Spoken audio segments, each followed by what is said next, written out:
गोस्वामी तुलसी बाबा का जिक्र लिख रहे का सभी लोग ताली बजा के बोलेंगे, सभी लोगों को बोलना, क्योंकि ये रामचरित मानस की चौपाई बहुत बढ़िया है, बताया है। एक बारी भूपति मन मारी, हरे मई गलानी मोरे सोतनारी, सिया राम सिया राम।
महाराज दशरथ ने अपने हृदय में केवल एक बात सोची है, मेरे पास में सब कुछ है लेकिन एक पुत्र नहीं है। अरे समझ में नहीं आता है, समझ में नहीं आता है पूर्व जन्म में मैंने कौन से बुरे काम किए थे, कौन सा ये पाप किया है जो हमारे घर में एक भी पुत्र नहीं है। यही सोच करके महाराज दशरथ के आज मन में एक विचार आया। इधर गुरु वशिष्ठ के पास धीरे धीरे जा करके पहुंचे हैं। आज जब बहुत परेशान है तो एक बात कहा है, क्या आंखों में आंसू भर के बोले महाराज दशरथ, कहने लगे कि हे गुरु वशिष्ठ, आपसे मैं एक विनती लेकर के आया हूं। और क्या कहने लगे सुनो, कि बोले कर चुका विवाह तीना, बोले कर चुका विवाह तीना, फिर भी उसका फल मिला नहीं।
भर के बोले प्रभु, अरे मेरे में ऐसी कौन सी चीज की कमी रह गई जो मेरे घर में कोई संतान नहीं हुई, लेकिन हमारी रानियों के गर्भ से अरे किसी बालक ने अभी तक कोई जन्म नहीं दिया। हमें बहुत बड़ा शोक है महाराज, अब मेरे ऊपर चौथापन आने वाला है। अब हम क्या करें, मेरी तो समझ में नहीं आता है। तो गुरु वशिष्ठ कहने लगे, महाराज दशरथ, अरे इसमें चिंता करने की कौन सी बड़ी बात है? अरे कौन सी बड़ी बात है? गुरु वशिष्ठ कहने लगे, किससे? महाराज दशरथ से सुनो दशरथ, मैं आपको एक बात बता रहा हूँ। और क्या बताया? सुनो, सभी लोग ध्यान से सुनेंगे, क्योंकि बताया जाता है जब प्रभु की कथा में मन लगाओगे तो आपका बेड़ा पार होगा। जब इधर उधर मन भटकेगा ना तो कभी कल्याण होने वाला नहीं है। और क्या बताया? तो चलने वाली है कंस बेन,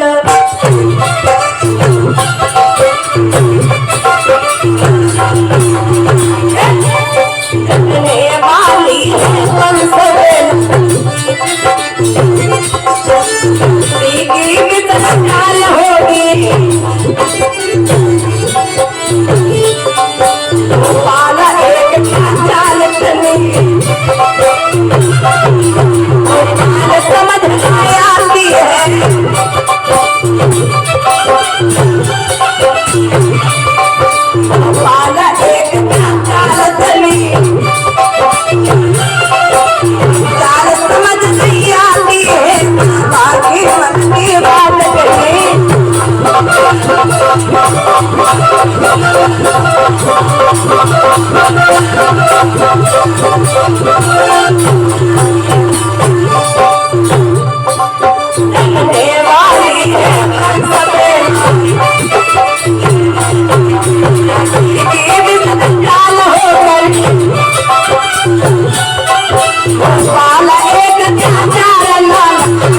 हैं लोग।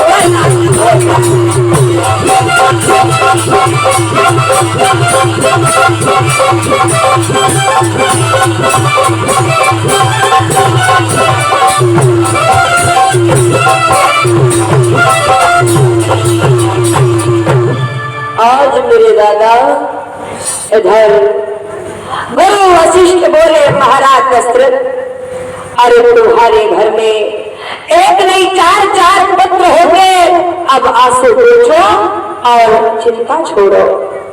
अरे हम आपसे एक बात कह रहे हैं, आप अपने घर में जाओ और ऐसा करो, तुम अपने घर पर पुत्रेष्ठ यज्ञ रचवाओ।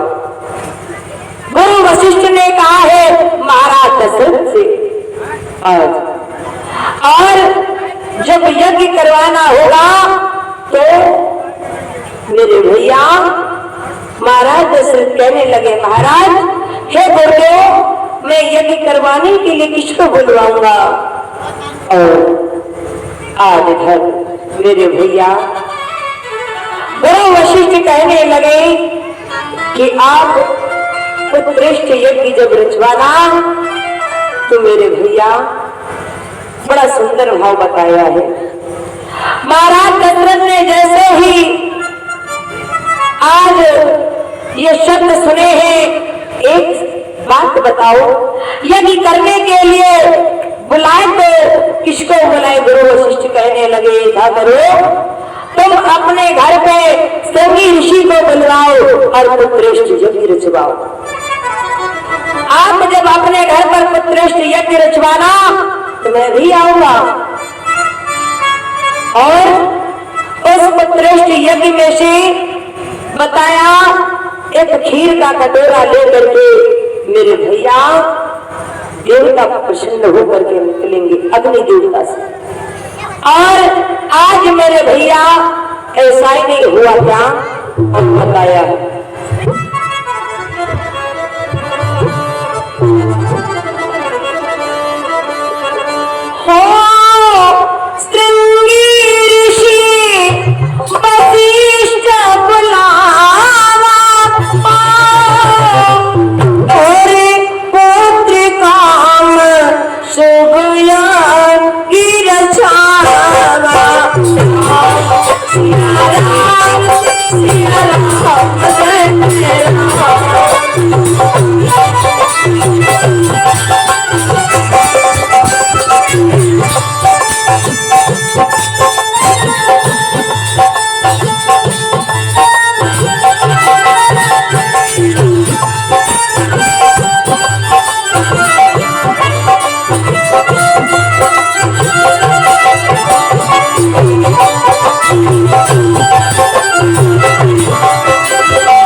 और मेरे भैया आंगन में जब गुरु वशिष्ठ बुलाया, सिंह ऋषि को बुलाया, पुत्रेष्ठ यज्ञ रचवाया, तब उस यज्ञ से अग्नि देवता प्रकट होते हैं, जो खाली हाथ का नहीं, यानी कि हाथों में जो कटोरा है खीर का, वो खीर लेकर के प्रकट हुए। आज मेरे भैया जब खीर का कटोरा हाथ में लेकर के आज प्रकट हुए, तो आज खीर का कटोरा महाराज दशरथ को दिया और ये कहा कि दशरथ, तुम इस खीर को ले जा करके अपनी रानियों को खिला देना, तो उनके गर्भ से पुत्र पैदा हो जाएंगे। आज महाराज दशरथ बड़े प्रसन्न है। इधर महाराज दशरथ ने खीर का कटोरा हाथ में लिया और तुरंत अंदर अपने महलों की तरफ पहुंचे। आज इधर जब खीर का कटोरा हाथ में था, वो आगे लेकर के बड़े महलों में, तो सबसे पहले अपनी बड़ी रानी कौशल्या को बुलवाया। और जब कौशल्या को बुला पास में, तो आज मेरे भैया कहा, रानी इस खीर को खा लो तो आपका गर्भ टेढ़ जाएगा, शायद पुत्र पैदा होगा। आज रानी कहने लगी, महाराज क्या मैं इसे अकेले खा लूं? अरे मुझसे नहीं होगा। केकई और सुमित्रा को मैं बुलाती हूँ। आज देवी ने केकई और सुमित्रा को भी बुलवाया।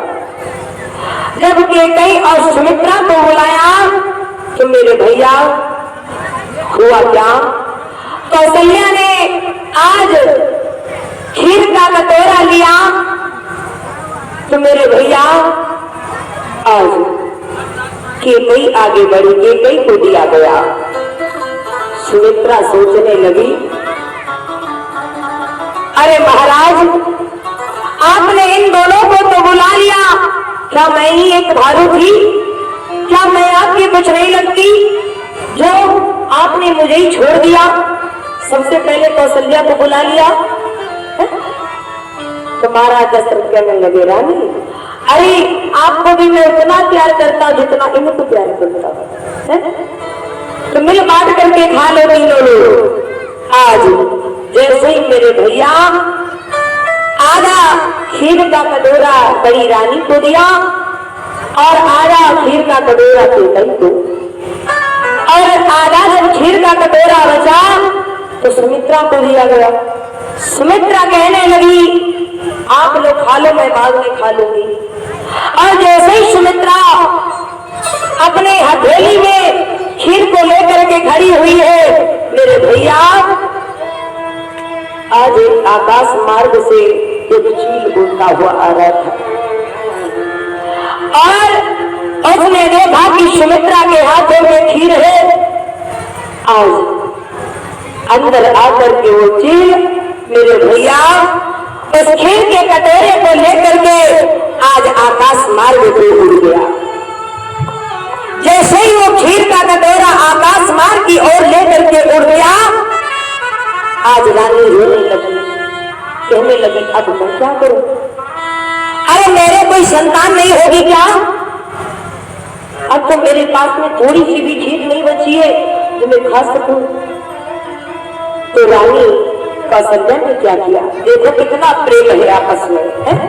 आजकल की हो तो आपस में झुटिया का नोचे जने घर पे भगा देंगे, घरे ना हो वो एक साथ रहो जाओ। इतना बड़ा प्रेम है कौशल्या के कई सुमित्रा में। आज कौशल्या ने अपने में से आधी खीर सुमित्रा को दिया। केकई मन में विचार करने लगी कि बड़ी दीदी ने दे दिया तो हम भी